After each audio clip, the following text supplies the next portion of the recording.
BOTOR KIMI ka trong hong lo sum si ili so KARBI harat aso tuk sung doan chepa jok nang po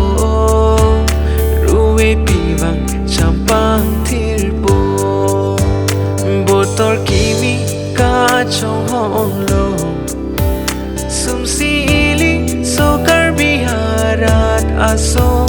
tuk sung doan chepa jok nang po ruwe piwang champang thir po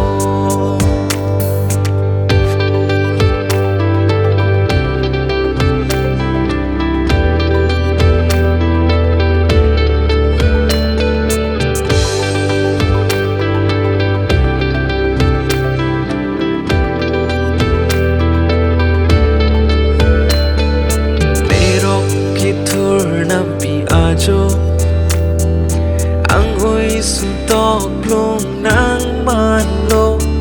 to an seng beli ke seng tulo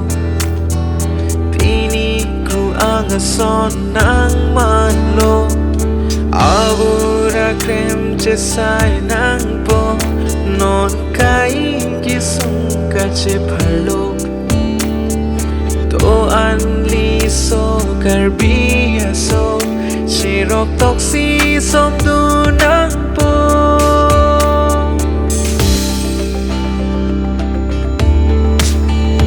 BOTOR KIMI ka chelar po non mong bipi malina chiklo onjer ke jap lanang kero sampri ason lanang keso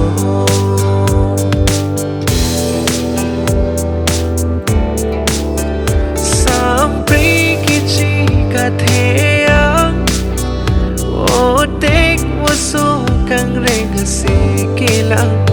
BOTOR KIMI lika chola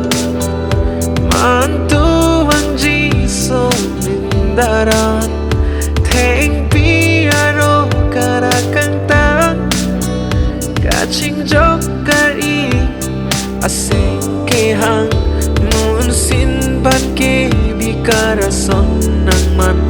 mun sin mi ke kereng